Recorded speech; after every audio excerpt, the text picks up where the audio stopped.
ऊटी के सबसे बड़े कॉलेज की स्टूडेंट थी। हाल ही में हो रहे एक कॉलेज फंक्शन की तैयारी के लिए अपने घर के गार्डन में डांस की प्रैक्टिस कर रही थी। लाउड म्यूजिक की आवाज सुनकर उसके पापा समझ गए कि जिया प्रैक्टिस कर रही होगी। वे धीरे धीरे बाहर आते हैं, इस तरह से कि कहीं जिया को डिस्टर्ब ना हो जाए। वे उसका पूरा डांस एंजॉय करते हैं और उसको अप्रिशिएट करते हैं तालियां बजाकर। तालियों की आवाज सुनने के बाद जिया घूमकर देखती है कि उसके पापा उसके लिए तालियां बजा रहे हैं। वह पापा के पास जाकर पापा को गले लगाकर थैंक यू पापा बोलती है। वहां से दोनों चले जाते हैं और फिर जिया अपने कमरे में जाकर अपना फोन ढूंढने लगती है कि मेरा फोन कहाँ चला गया। वह बोलती है ओफो, इस डांस के चक्कर में मैंने अपने फोन को कहाँ छोड़ दिया, क्या होगा मेरा, मुझे इतना अर्जेंट कॉल करना है।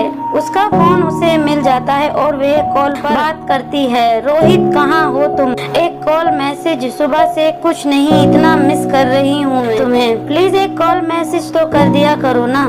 रोहित ने कहा सॉरी जहाँ बिजी था। कोई बात नहीं, जिया ने कहा मैं तुमसे बोलना चाहती थी कि अब मैं अपने पापा से तुम्हारे और मेरे प्यार की सच्चाई नहीं छुपा सकती। मैं चाहती हूँ कि हम दोनों अपने घर वालों को सारी सच्चाई बता दें। कॉलेज खत्म होने में कुछ ही टाइम बाकी है, हम लोग शादी करके अपना घर बसा लेंगे और खुशी खुशी एक दूसरे के साथ अपने सपनों का आशियाना बसाएंगे। घर से जवाब मिलता है जिया मेरी जान, मैं भी यही चाहता हूँ। रोहित ने कहा फिलहाल मैं बहुत बड़ी प्रॉब्लम में हूँ, कॉलेज में मिलता हूँ फिर बताता हूँ। उसने फोन काट दिया। उसके पापा कुछ देर में जिया के पास आते हैं और उसे कहते हैं जिया मेरे दोस्त का बेटा तुमसे मिलना चाहता है। वे चाहता है कि वे तुमसे मिलकर शादी की बात आगे बढ़ाए। मैं भी चाहता हूँ, मेरा बहुत अच्छा इंसान है और उसका बेटा भी।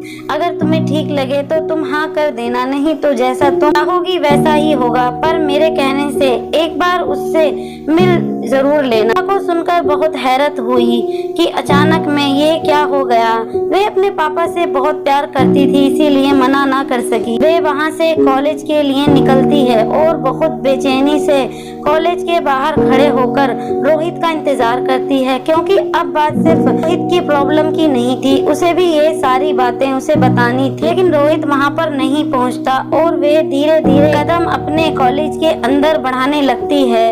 फिर वह भी इसी उम्मीद से धीरे धीरे आगे बढ़ रही थी कि पीछे से शायद रोहित आकर उसे आवाज देगा, लेकिन ऐसा नहीं हुआ। क्लास खत्म हुई, वे स्टूडियो में पहुंची और वहां जाकर उसने काफी देर तक उसे आवाजें दी, पर रोहित नहीं आया।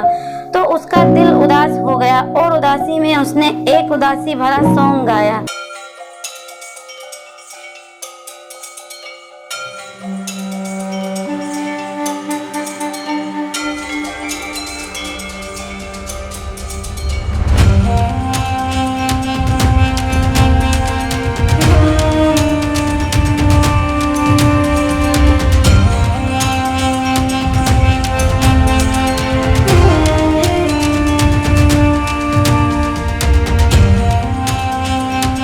लेकिन रोहित वहाँ नहीं आया। अक्सर वे दोनों एक दूसरे को गाना गाकर ही पुकारा करते थे कि पुकार सुनकर दूसरा दौड़ा चला आता था। उसे कुछ गड़बड़ लगी तो वे किसी से पूछ करके बाहर इधर उधर भटकने लगी कि आखिर रोहित कॉलेज आया क्यों नहीं और वे कॉल पिक क्यों नहीं कर रहा है। कुछ देर बाद उसका फोन भी ऑफ हो गया। उसकी सहेली किंजल ने उसे बताया कि रोहित को उसने कॉलेज के पीछे वाली झाड़ियों में जाते हुए देखा था। ये सुनने के बाद उसने कुछ भी नहीं सोचा समझा और वहाँ दौड़ती हुई पहुँचती है और वहाँ जाकर देखती है वे तीन लड़के जिन्होंने उन्हें हमेशा परेशान कर रखा था और उनको हमेशा तंग करते थे, वहीं पर जिया का इंतजार कर रहे थे। असल में जिया को उन्होंने ही वहाँ पर उसकी फ्रेंड किंजल को ब्लैकमेल करके बुलाया था। वे हमेशा ही जिया पर गंदी नजर नजर रखते थे और जिया के साथ में मन मर्जी सब कुछ करना चाहते थे जो एक सुंदर लड़की के साथ में गलत लड़के करना चाहते हैं। लेकिन रोहित हमेशा उसकी ढाल बनकर उसे बचाता रहता था। जिया के कहने पर ही उन लड़कों को भी छोड़ देता था कि उनकी जिंदगी कहीं खराब ना हो जाए। लेकिन जिया को ये नहीं पता था कि वह आगे चलकर इतनी बड़ी अड़चन खड़ी करेंगे। उन लड़कों ने दरअसल प्लान बनाया था कि कॉलेज खत्म होने के पहले इन दोनों को मजा जरूर चखाना है। ये बहुत बेस्ट जोड़ी बनकर घूमते हैं ना कॉलेज में। उन्होंने ही रोहित को किडनैप कर रखा था और जिया को वहां जाकर बुलाया था। उन्होंने सोचा इन सुनसान जगह पर अपनी मनमर्जी जिया के साथ करेंगे और जिया को कहीं का नहीं छोड़ेंगे और रोहित को बाद में फिर छोड़ देंगे, क्योंकि रोहित नहीं जानता था वे किसके कब्जे में है। उसे पता भी नहीं चलेगा किसने क्या किया। जिया के पापा ने जिया को हर तरह की परवरिश दी थी। सारी क्लासेस अटेंड करवाते थे, कराटे की और इंडिपेंडेंस बनने की, यहाँ तक कि जब ऐसा कोई वक्त पड़े तो खुद को कैसे प्रोटेक्ट करना है उसकी भी। और उस वक्त तो उसके अंदर रोहित को ढूंढने का जुनून भरा हुआ था, क्योंकि कभी ऐसा हुआ ही नहीं था कि रोहित उसे मिलने के लिए और वह अपना वादा ना निभाए। वह बहुत परेशान थी। रोहित के प्यार ने उसको इतनी ताकत दी और उसने बिना कुछ सोचे समझे उन लड़कों के सामने डटकर खड़ी हुई और उनसे फाइट करना शुरू कर दिया और उन तीनों को इतनी बुरी तरह से मारा कि ये उम्मीद उन्हें बिल्कुल भी नहीं थी। वे सब वहाँ से भाग गए और रोहित को याद करके जिया रोने लगी, उदास हो गई और वहाँ बैठकर प्रे करने लगी कि रोहित को कुछ भी ना हो, वे जल्दी से मिल जाए। उसने ये अंदाजा नहीं लगाया कि इन लड़कों की भी ये हरकत हो सकती है।